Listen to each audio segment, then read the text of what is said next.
जय बोलो देवादिदेव 1008 श्री भगवान महावीर स्वामी की जय जय जय। अहिंसा परमो धर्म की जय जय जय। परम पूज आचार्य गुरुवर श्री विद्यासागर जी महाराज की जय जय जय। परम पूज प्रमाणिक संत महामना मुराद प्रमासागर जी महाराज की। व्रत हमारे जीवन के परिष्कार का आधार है। व्रतों के आचरण से ही जीवन का उद्धार होता है। सच्चे अर्थों में देखा जाए तो व्रत ही जीवन का सार है। जैसे बिना ब्रेक की गाड़ी कहीं भी हमें खड्डे में गिरा सकती है, वैसे ही बिना व्रतों का जीवन हमें दुर्गति का पात्र बनाता है। अपने जीवन में सुख, शांति और संतुष्टि प्राप्त करना है तो हमें व्रतों की आराधना जरूर करनी चाहिए।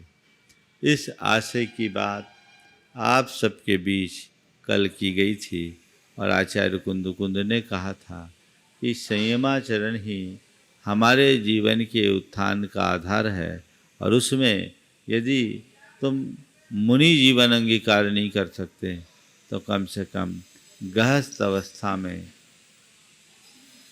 सावकाचार का पालन करो और अपने संयमाचरण को पालते हुए महाव्रत नहीं तो अनुव्रतों को अंगीकार जरूर करो। सागार संयमाचरण अनुव्रतों के साथ होता है और अनुव्रतों में आज बात पहले अनुव्रत की है, वह है अहिंसा अनुव्रत। थूले तस्काय वहे थूले मोसे अदत्त थूले परिहारो पर महिला परिग्रह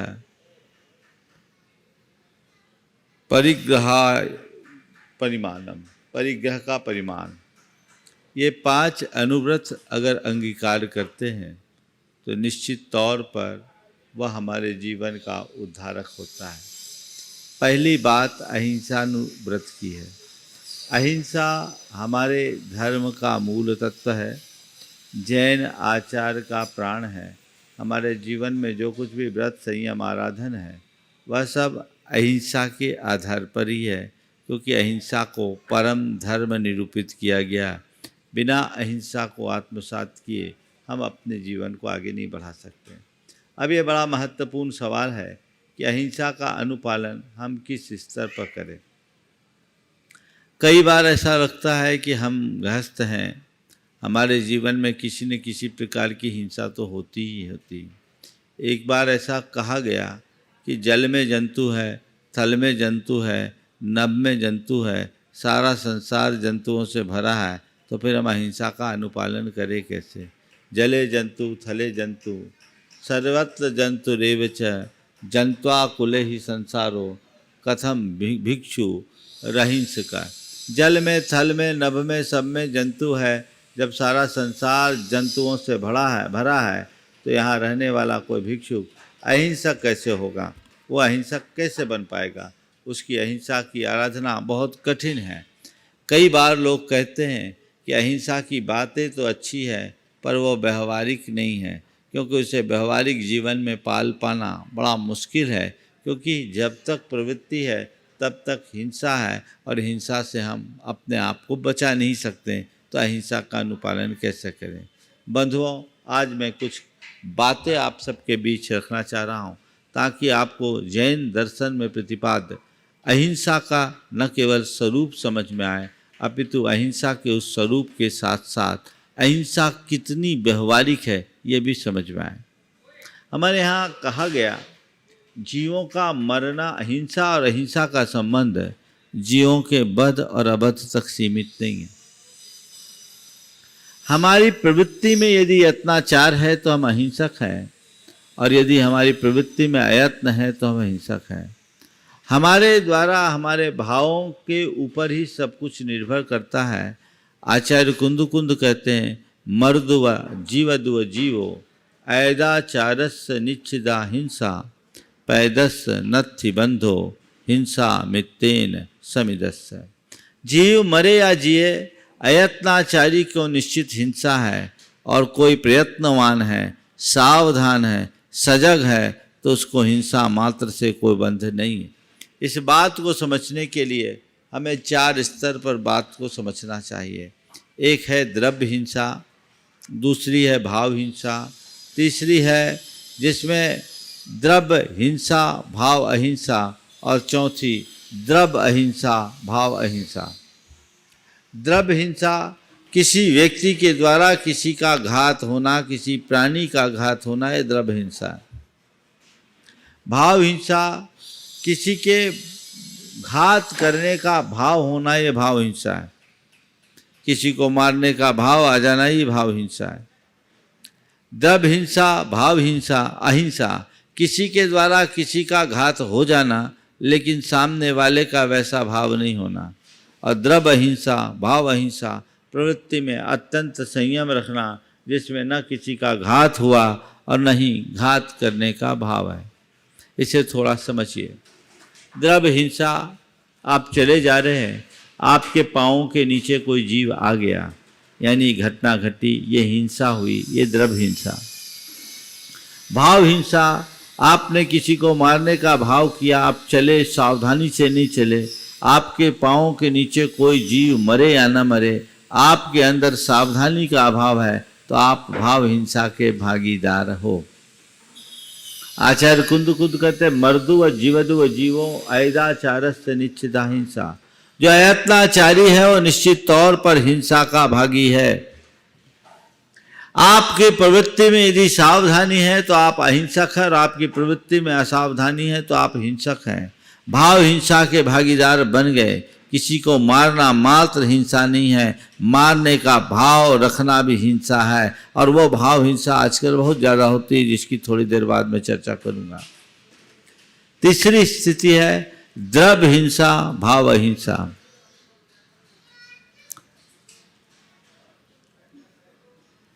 एक डॉक्टर ने किसी का ऑपरेशन किया, ऑपरेशन फेल हो गया, सामने वाला मर गया।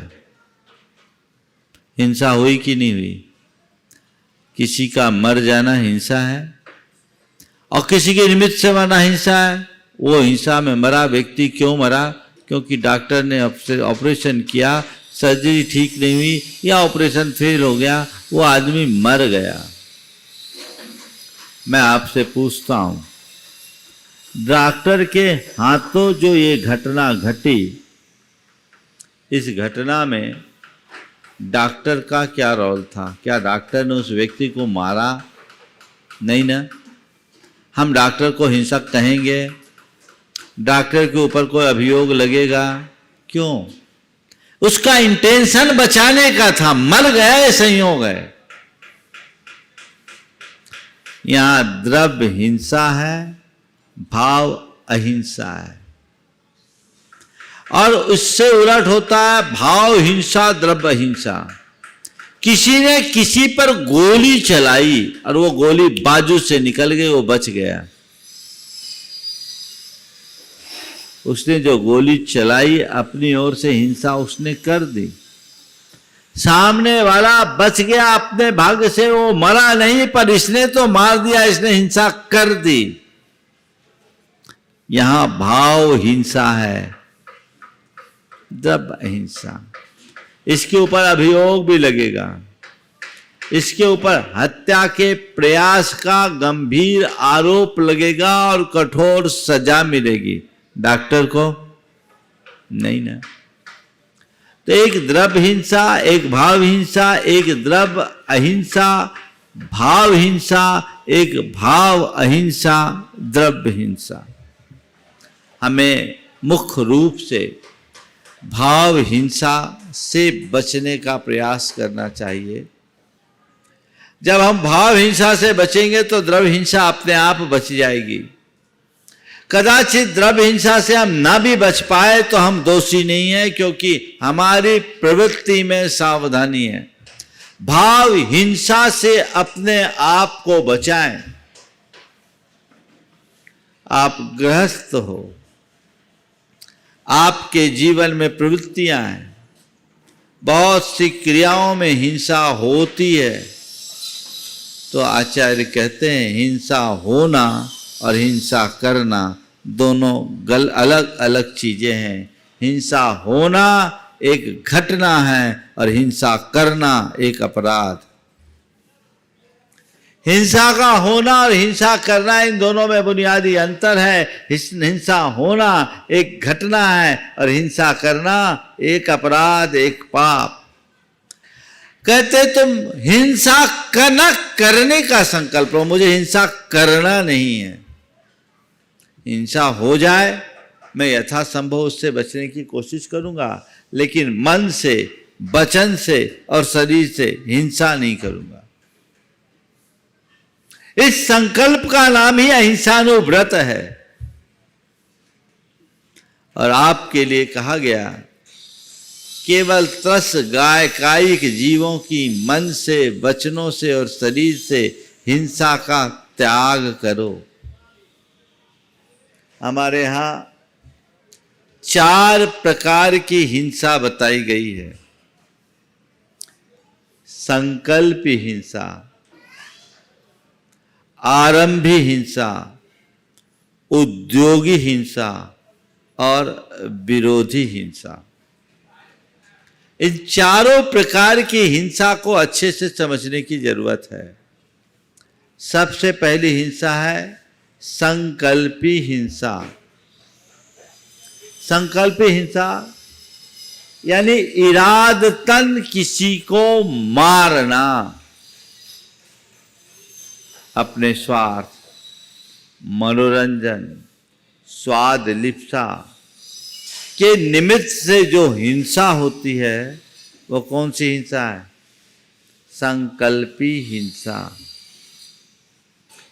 ये हिंसा होती नहीं है, हिंसा की जाती है। ये आप कर रहे हैं, ये कोई घटना नहीं है, ये आपका कृत्य है और कृत्य नहीं, दुष्कृत्य है। आरंभी हिंसा आपके नित्य के कर्म में, नहाने धोने में, खाना पीना बनाने में जो हिंसा होती है ये आरंभी हिंसा है। यहाँ आप हिंसा करते नहीं, यहाँ आपसे हिंसा होती है। यहाँ कर नहीं रहे, हो रही है। आप अपने शरीर की अपवित्रता को दूर करने के लिए स्नान आदि कर रहे हैं, अपने जीवन के निर्वाह के लिए भोजन पानी पका रहे हैं, इसमें हिंसा हो रही है, लेकिन आप कर नहीं रहे। आप किसी को मारने के लिए काम नहीं कर रहे हैं, अपने आप को संवारने के लिए काम कर रहे हैं। इनमें अंतर है। औद्योगिक हिंसा अपने जीविकोपार्जन के निमित्त व्यापार, धंधा, उद्योग, खेती बाड़ी, इसमें जो हिंसा होती है इसको बोलते औद्योगिक हिंसा। और चौथी है विरोधी हिंसा। अपने परिवार, अपने कुटुंब, समाज, धर्म, संस्कृति और राष्ट्र के ऊपर जब कोई आतताई, आक्रमणकारी अटैक करता है तो अपनी रक्षा के निमित्त जो उसका प्रतिकार किया जाता है, उस प्रतिकार के निमित्त, प्रतिरक्षा के निमित्त होने वाली हिंसा को विरोधी हिंसा कहा जाता है। प्रथम चरण में आपके लिए संकल्पी हिंसा त्याज्य है, क्योंकि बाकी जगह आप हिंसा करते नहीं, हिंसा होती हो। बाकी जगह आप हिंसा करते नहीं, हिंसा होती है। हमें हिंसा करना नहीं, हिंसा हो जाए उसे यथासंभव रोकना है, पर हिंसा न करने का मानसिक संकल्प ही आपका अहिंसानुव्रत है। आप चाहते हो मेरे जीवन में अहिंसा अनुव्रत के रूप में प्रतिष्ठित हो,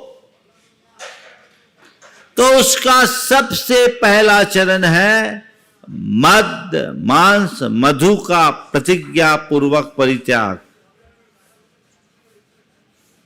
ये संकल्प हिंसा का पहला क्रम।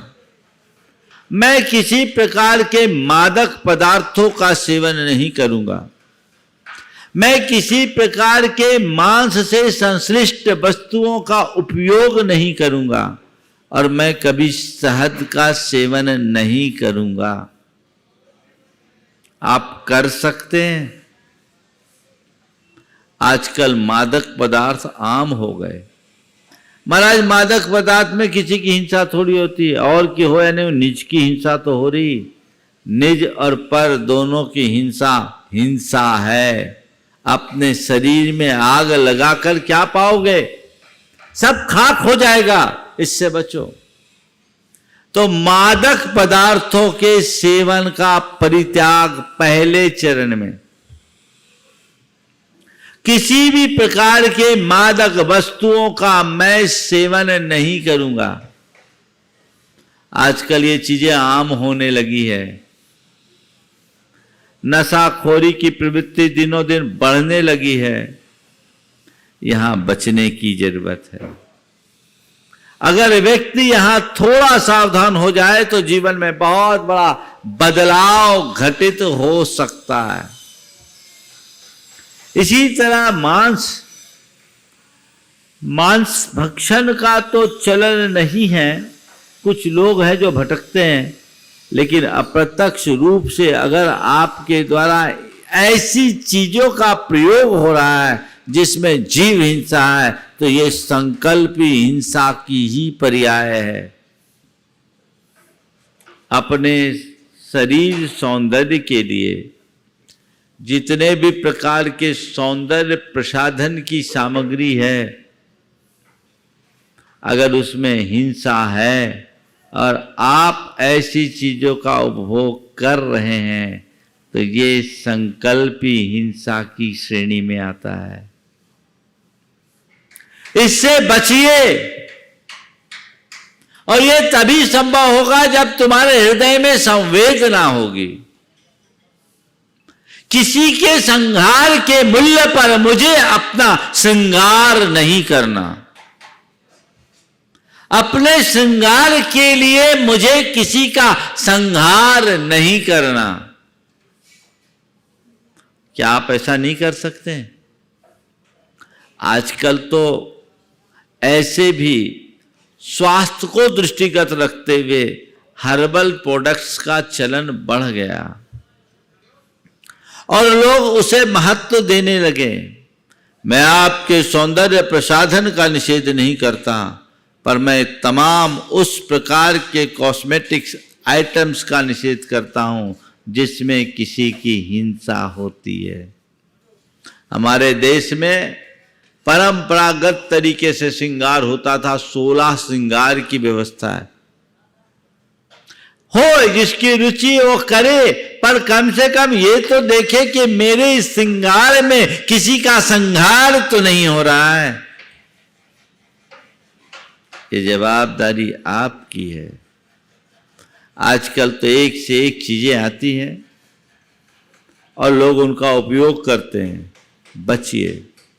वे लोग जो ब्यूटी पार्लर वगैरह में जाते हैं, उनसे भी चाहिए कि कभी जाए तो अपना प्रसाधन कराते समय पूछे कि जो प्रोडक्ट यूज कर रहे हैं उसमें कोई हिंसा तो नहीं है। अगर आपके हृदय में संवेदना होगी तो आप निश्चित तौर पर इन बातों पर विचार करोगे और आपका हृदय संवेदन शून्य होगा तो आपके लिए इन सब बातों का कोई मतलब नहीं। सौंदर्य प्रसाधन में आज घोर हिंसा है। यद्यपि इसके विषय में काफी प्रचार प्रसार है, लेकिन इसके बाद भी लोग इन सब बातों पर ध्यान नहीं देते। आपकी सुबह की शुरुआत हिंसा से होती है। आप अगर सुबह उठे हैं तो मंजन कर रहे हैं, कौन सा पेस्ट कर रहे हैं ये आपको देखना है। जिस पेस्ट में अगर हड्डी का प्रयोग है तो आप फिर उसका प्रयोग क्यों कर रहे हैं? क्या आपके पास उसके विकल्प नहीं है? आजकल तो बहुत बेहतर विकल्प उपलब्ध हो गए। अब क्या जरूरत है? कॉलगेट की कोई जरूरत है क्या? ये सब जाहिर तौर पर है कि जिसमें हड्डी का समावेश है, आप उससे अपना पेस्ट ब्रश कर रहे हैं, सुबह से अपना मंजन कर रहे हैं, तो आखिर ये बताओ सुबह की शुरुआत ही हिंसा से होगी तो कहां जाओगे? आप स्नान करते हो, कौन से साबुन का प्रयोग कर रहे हो, कौन से शैम्पू का प्रयोग कर रहे हो, ये आपको विचार करना है। मैं आपके शैम्पू और साबुन के लिए निषेध नहीं कर रहा हूं, पर इतना तो विचार करो कि मैं जो प्रयोग में ले रहा हूं वो सही है या नहीं। आप शेविंग करते हो, कौन सी क्रीम लगा रहे हो, ये विचार करना चाहिए कि नहीं। अदर जितने भी कॉस्मेटिक आइटम्स आप यूज करते हो, उसको यूज करते समय ये विचार और विवेक होना कि इसमें किसी प्रकार की हिंसा तो नहीं हुई, इसी में हमारी भलाई और समझदारी है। वो नित्य प्रति बने रहनी चाहिए, तभी हम अपने जीवन में धर्म को अपना पाएंगे। अहिंसा परमो धर्म का नारा लगाना अलग बात है, अहिंसा परमो धर्म की जय बोलना अलग बात है, लेकिन अहिंसा को जीना अलग बात है। अहिंसा को जीना है तो इसे अपनाना होगा, उसके बिना भी जी सकते हैं। और एक बात बोलूं, सौंदर्य नैसर्गिक होता है, ये ऊपर से पोतने से प्रकट नहीं होता। दुनिया के जितने भी सुंदरतम प्राणी हैं वो आदमियों को छोड़कर कभी ब्यूटी पार्लर नहीं गए, पर उनकी ब्यूटी की तुलना की जाती है। हिरण की आंख मृग नैना कहते हैं, क्या किया? हिरण ने अपनी आंख को कहीं जाके ठीक कराया, क्या बोलते हैं आप लोग, आईब्रो के लिए, पता नहीं क्या क्या लगाते हैं। हाँ, बहुत अच्छी बात कही किसी ने,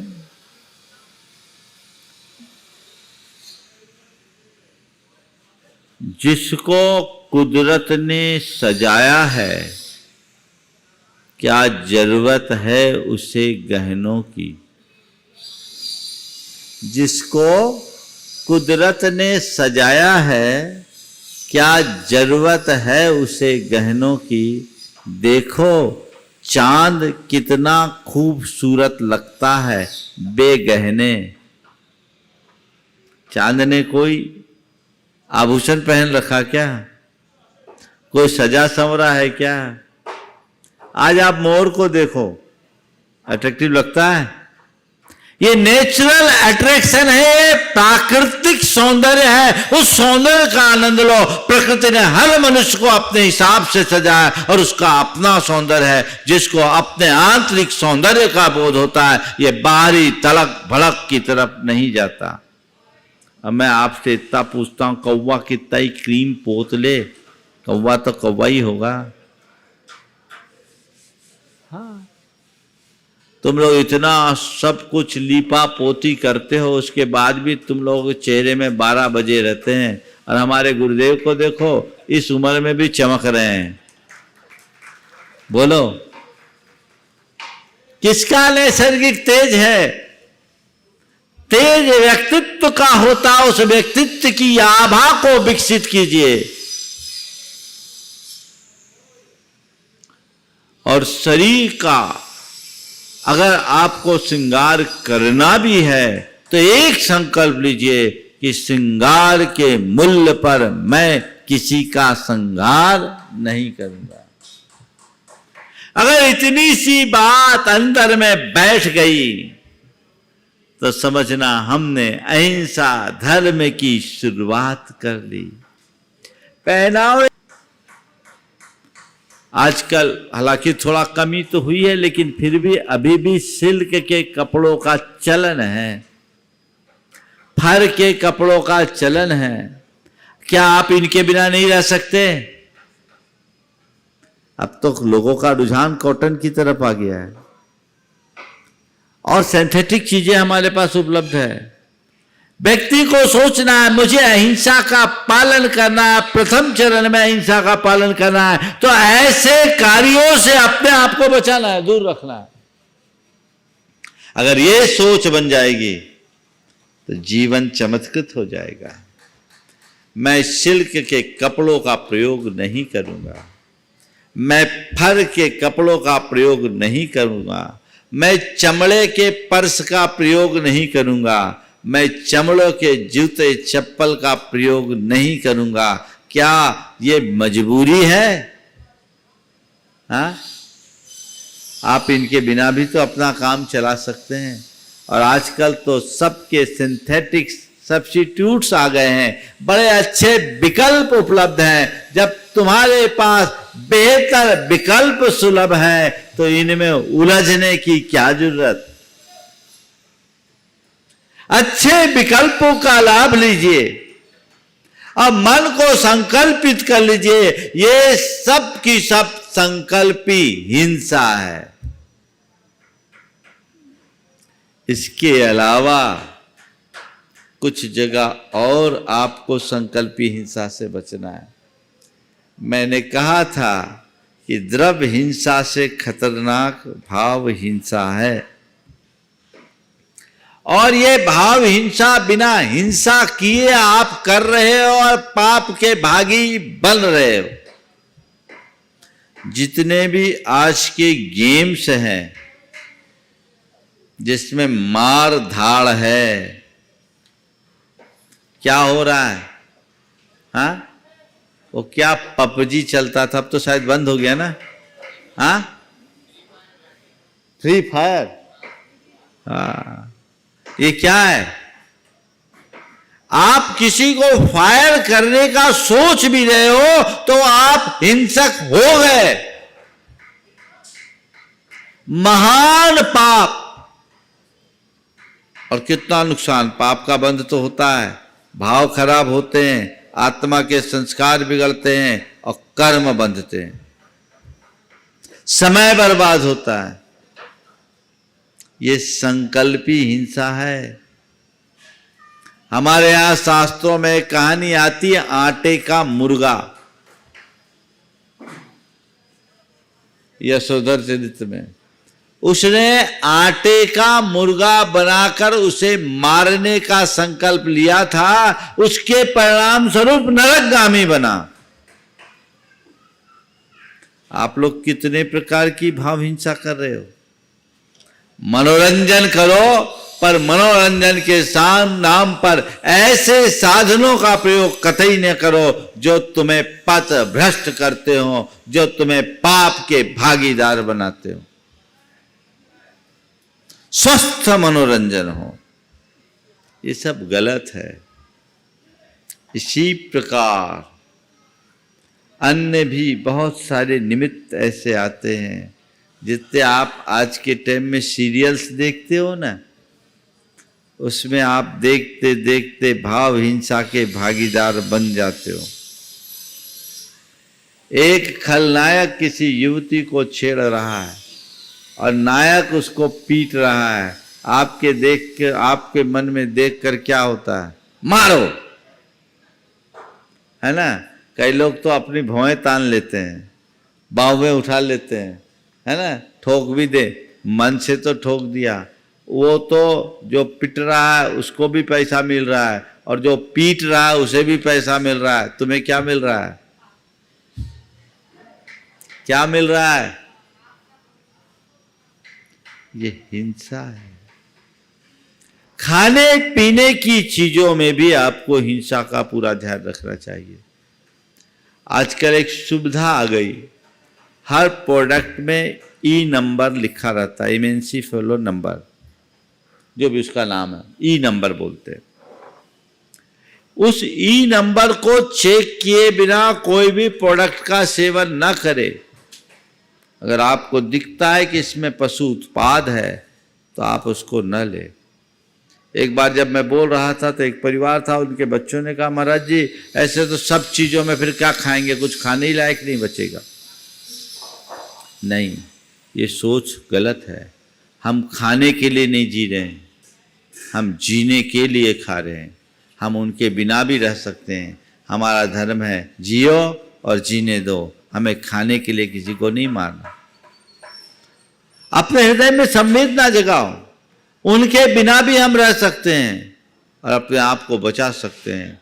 और जिसके हृदय में संवेदना होती है वो इन सब चीज़ों से बचता है। मैं आपको बता रहा हूँ कैसे संस्कार होते हैं और कैसे हिंसा से बचा जा सकता है। आज से लगभग 20 वर्ष पहले की बात है। मैं एक स्थान पे था, जबलपुर में था। वहाँ एक छोटा सा बच्चा था 2.5 साल का। उसकी जेब में मैंने देखा तो 5 स्टार या कैडबरीज कुछ रखा हुआ था। मैंने उससे पूछा, बेटा क्या है? बोले चॉकलेट है। कौन सी? बोले महाराज ये है। बोले पता है इसमें मैंने सुना एग होता है। वो बच्चा तुरंत बोला महाराज जी अभी आया। गया, मुझे लगा कि उसको बुरा लग गया, वो भाग गया। कमरे से बहुत तेजी से निकला और कोई 2-1 मिनट बाद वापस आया। मैंने पूछा क्या बात है, चॉकलेट खा लिया? बोले नहीं महाराज। कैसे खाते? उसमें तो एग है। तो क्या किया? बोले उसे फेंक दिया। बोले नाली में फेंक दिया। नाली में फेंक दिया? क्यों फेंका? बोले महाराज जिसमें एग है उसे अपने पास रखने से क्या मतलब? महाराज आज से मैं नहीं खाऊंगा। ये है संस्कार। 2.5 साल के बच्चे के अंदर ऐसा संस्कार। अंतरंग में जब संस्कार जग जाते हैं तो सब बातें अत्यंत सुलभ हो जाती है और संस्कार खोने के बाद कुछ विशेष नहीं रहता। अपने अंतरंग में वैसे संस्कार जगाने की जरूरत है और जीवन के क्रम को उसी अनुरूप आगे बढ़ाने की जरूरत है। तो हमें संकल्पी हिंसा से बचना है। एक बात तय कर लीजिए, कुछ नहीं है, मद्य मांस मधु इन 3 चीजों का त्याग है। जिन चीजों में इस तरह की हिंसा की किंचित भी सावधान संभावना होगी हम उसका सेवन नहीं करेंगे। आप कर सकते हैं अनुव्रत अंगीकार करना। अरे थोड़ा बहुत तो चलता है, इसका मतलब तेरी अभी धर्म में सच्ची श्रद्धा नहीं है। धर्म की बातें करना अलग है और धर्म को आत्मसात करके जीना अलग है। धर्म के प्रति सच्ची श्रद्धा जगाओ और जियो। इस तरह से काम मत करो, तब हम कुछ अच्छा घटित कर पाएंगे। दूसरा है आरंभी हिंसा। आरंभी हिंसा नित्य की क्रियाओं में होने वाली हिंसा। ये की नहीं जाती, ये होती है, लेकिन इसमें यथासंभव सावधानी रखा जा सकता है। यत्नाचार। आप घर में बुहारी लगाते हो, मान लिया बुहारी लगाना आपकी अनिवार्यता है, लेकिन बुहारी लगाते समय आंख मूंद कर बुहारी लगाना और सावधानी पूर्वक बुहारी लगाना क्या दोनों समान है? तुम बुहारी लगा रहे हो तो कैसे लगा रहे हो? आंख मूंद के मत लगाओ, देख के लगाओ। हमारे यहाँ व्यवस्था रहती थी कि बुहारी लगाना है तो कहीं जीव जंतु दिखे तो कोमल कपड़े से उन्हें एक तरफ कर दें अथवा फूल बुहारी से एक तरफ कर दें। उस घड़ी भी रक्षा का भाव। और अब सीधे वैक्यूम क्लीनर से सबको उड़ा दो। ये प्रमाद बढ़ रहा है और जहाँ प्रमाद है वहाँ हिंसा है। मुझे एक सज्जन ने बताया महाराज वैक्यूम क्लीनर में तो प्रेशर में कई बार छिपकलियां तक खिंच के आ जाती। प्रमादी मत बनो, जागरूक बनो, सावधानी रखो। यत्नाचार है। अनाज शोध रहे हैं, सावधानी से शोधो। और कहीं शोधने बिनने के बाद जो जीव जंतु हैं जहां तहां मत फेंको। हमारे यहाँ कैसी परंपरा थी कि उसको रखना है तो ऐसी जगह रखें जहां छाया हो और किसी का पैर ना पड़ता हो, ताकि वे जीव अकाल में न मरे। ये एक दयालु व्यक्ति की पहचान थी। अब कुछ नहीं। जो समझदार, जो संवेदनशील है, जो व्रतनिष्ठ हैं वे सब करते हैं, और जो प्रमादी हैं वो चाहे जैसा करने लगते हैं। अपने हाथ से करो, यथासंभव नौकर चाकरों पर निर्भर मत रहो। उस हिंसा के भागीदार आप बनोगे। यत्नाचार एक बहुत बड़ा शब्द है। अगर तुम्हारे साथ यत्न है तो कदाचित हिंसा हो भी जाए तो तुम हिंसा के भागीदार नहीं है।